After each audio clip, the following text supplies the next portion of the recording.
মক্কায় সওয়াব বেশি থাকবা। আবু বকর সিদ্দিক কি সওয়াব বোঝে নাই? এর কথা কয় না, আবু বকর সিদ্দিক সওয়াব বোঝে নাই? তো রসুল যে হিজরত করে মদিনায় গেল, আবু বকর তো কইতে পারতো মক্কায় এক রাকাইতে 1 লাখ আমি থাইকা যাই, রসুলের সাথে যাই আলাপ কি? উমর তো কইতো মক্কায় এক রাকাইতে 1 লাখ আমি থাইকা যাই, মদিনায় কেন যাবো? উসমান তো বলতে পারতো মক্কায় এক রাকাইতে 1 লাখ মদিনায় যাওয়ার দরকার কি? বরং হযরত আবু বকর, হযরত উমর, হযরত উসমান, হযরত আলী বড় বড় সাহাবায়ে কেরাম কয় নবী গেছে, এখন সওয়াব দিয়ে কি করব? সওয়াব যেই দিকে আমরা সেই দিকে।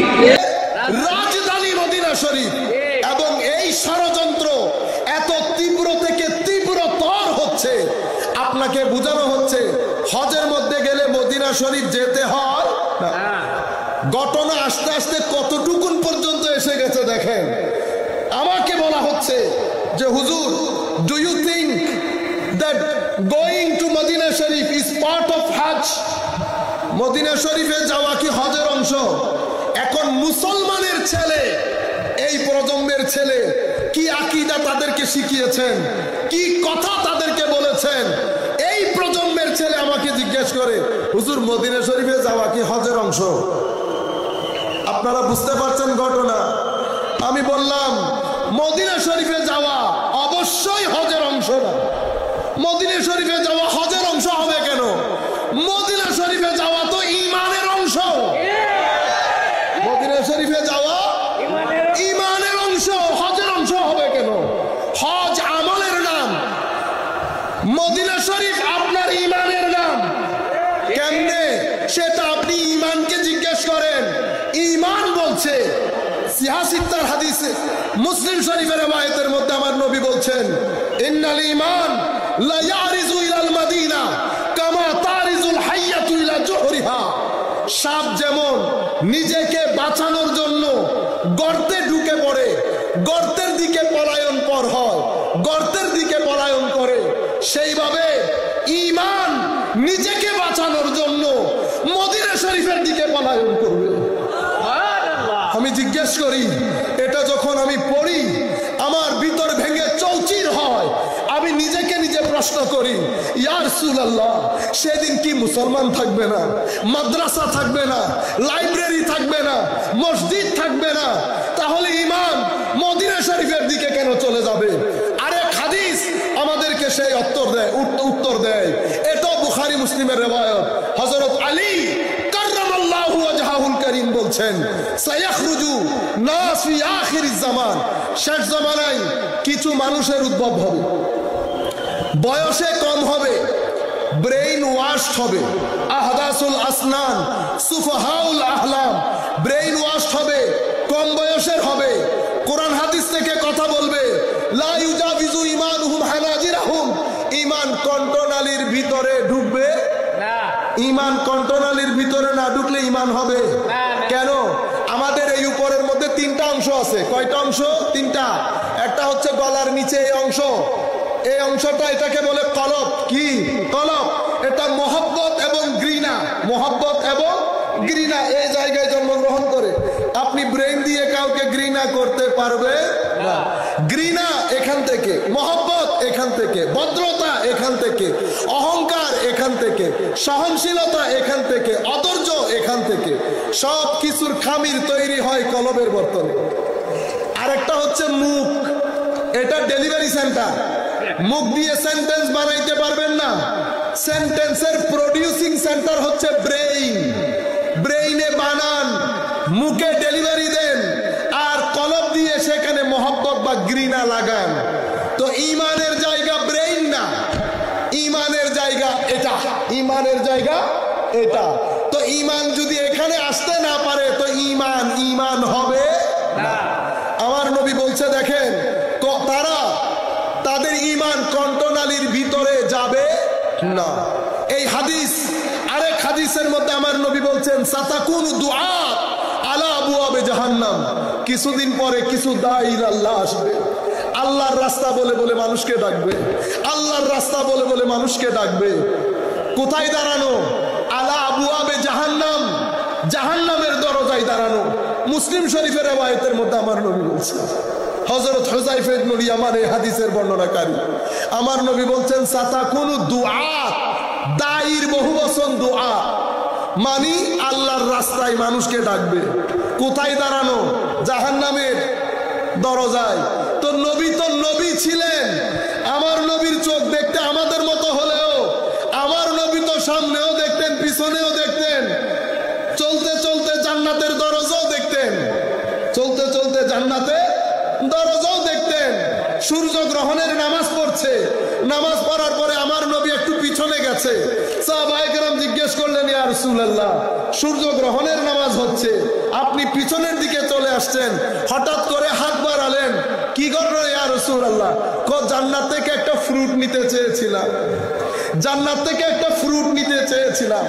যদি এই ফ্রুট নিয়ে নিতাম, কিয়ামত পর্যন্ত তোমরা এটা খেতে পারতা, শেষ হতো না। তো নবী আমার নবী দেখছেন জাহান্নামের দরজায় দাঁড়ানো, আমি দেখছি মসজিদে, আমি দেখছি মাদ্রাসায়, আমি দেখছি টিভিতে বসে দাওয়াত দিচ্ছে, মিলাদুন নবীর মিলাদের মধ্যে বসে, সিরাতুন নবীর মাহফিলে বসে বসে কথা বলছে, কিন্তু আমার নবী বলছে আলা আবওয়াবে জাহান্নাম। হযরত হুযায়ফা অদ্ভুত ব্যাপার, ইয়া রাসূলুল্লাহ, তাহলে আমরা চিনবো কি করে? আমাকে কিছু সিম্পটম বলেন। আমার নবী বলছেন, সিম্পটম আর কি বলবো, দেখতে তো আমাদের মতো দেখতে। তো ইয়া রাসূলুল্লাহ, আপনি আমাকে গাইড করেন, আমি কোথায় যাব? আমার নবী বলছেন, যখন এই অবস্থা হবে তখন আমার উম্মতের সংখ্যাগরিষ্ঠ যেখানে থাকবে তুমিও সেখানে থাকবা। তো বলছেন, ইয়া রাসূলুল্লাহ, যদি বুঝতে না পারি সংখ্যাগরিষ্ঠ কারা? আমার নবী বলছেন, ফাতাজিল তিলকাল ফিরাক কুল্লাহা, তখন সমস্ত মানুষ থেকে আলাদা হয়ে যাও, ঘরের মধ্যে থাকো, আল্লাহ আল্লাহ করে গাছের শিকড়কেও যদি জীবন ধারণ করতে হয় করে পৃথিবী থেকে চলে যাও, পৃথিবী থেকে চলে যাও, তবুও ঈমানকে ফিতনার শিকার হতে দিও না। এখন এই একটা জামানার মধ্যে আমার নবী বলেছেন, তো ঈমান কেন চলে যাচ্ছে? আমার ভাইয়েরা, মসজিদ থাকবে, মাদ্রাসা থাকবে, কুতুবখানাও থাকবে, কিন্তু তাওহীদের নাম দিয়ে রিসালাতের উপর এত জুলুম করা হবে, ঈমান আর আপনার এখানে থাকবে না। ঈমান যেখান থেকে এসেছে, মদিনা, ঈমানের রাজধানী মদিনা শরীফে চলে যাবে। মক্কায় সওয়াব বেশি থাকবা। আবু বকর সিদ্দিক কি সওয়াব বোঝে নাই? এর কথা কয় না, আবু বকর সিদ্দিক সওয়াব বোঝে নাই? তো রসুল যে হিজরত করে মদিনায় গেল, আবু বকর তো কইতে পারতো মক্কায় এক রাকাইতে 1 লাখ আমি থাইকা যাই, রসুলের সাথে যাই আলাপ কি? উমর তো কইতো মক্কায় এক রাকাইতে 1 লাখ আমি থাইকা যাই, মদিনায় কেন যাবো? উসমান তো বলতে পারতো মক্কায় এক রাকাইতে 1 লাখ, মদিনায় যাওয়ার দরকার কি? বরং হযরত আবু বকর, হযরত উমর, হযরত উসমান, হযরত আলী, বড় বড় সাহাবায়ে কেরাম কয় নবী গেছে, এখন সওয়াব দিয়ে কি করব? সওয়াব যেই দিকে আমরা সেই দিকে। এই সাহাবীরা কি নবীর সাইরা দিয়ে মক্কায় রয়ে গেছে না নবীর সাথে গেছে গা? তাইলে সওয়াব কি নবীর কাছে না মক্কায়? কথা বলেন না, নবীর কাছে না মক্কায়? জানুয়ারির শেষে, জানুয়ারির 14-15 তারিখের মধ্যে আমরা ইনশাআল্লাহ উমরায় যাব। যদি আপনাদের মধ্যে কেউ যাইতে চান তাহলে যাইতে পারবেন আমার সাথে। যদি কেউ যাইতে চান বা আপনাদের আত্মীয় স্বজনের মধ্যে কেউ যাইতে চান, যাইতে পারেন। মক্কা মদিনার মধ্যে সুন্নিদের সাথে হজ করলে হজ কবুল হবে, আর ওহাবিদের সাথে হজ করলে কি হবে জানেন? হ্যাঁ, এমনিতেই 1 চোখ কানা, বাকি চোখ কানা হয়ে আসবে। ওহাবিদের সাথে হজ করলে হজ কবুল হয় না। অনেকে টেহার মহব্বতে সুন্নিদের সাথে যায় না, ওহাবিদের সাথে জায়গা, কিন্তু এই লোকটা জানে না যে টাকা খরচ করতেছে ঠিক, 10 টাকা বেশির জন্য সুন্নিদের সাথে যায় না, ওহাবিদের সাথে যায়, কিন্তু ওহাবিদের সাথে গিয়ে ঈমান হারা হয়ে আসে। এই লোকটা কল্পনাই করতে পারে নাই যে কার সাথে যাচ্ছে, কোথায় যাচ্ছে। নবীর দুশমন। এই মিয়া সাহেব মক্কায় 20 দিন থাকে, মদিনায় গিয়ে 2 দিন থাকে। ওই মক্কায় আমারে বেশি দিন রাখবেন, কেন? কয় সওয়াব বেশি। মক্কায় সওয়াব বেশি থাকবা। আবু বকর সিদ্দিক কি সওয়াব বোঝে নাই? এর কথা কয় না, আবু বকর সিদ্দিক সওয়াব বোঝে নাই? তো রসুল যে হিজরত করে মদিনায় গেল, আবু বকর তো কইতে পারতো মক্কায় এক রাকাইতে 1 লাখ আমি থাইকা যাই, রসুলের সাথে যাই আলাপ কি? উমর তো কইতো মক্কায় এক রাকাইতে 1 লাখ আমি থাইকা যাই, মদিনায় কেন যাবো? উসমান তো বলতে পারতো মক্কায় এক রাকাইতে 1 লাখ, মদিনায় যাওয়ার দরকার কি?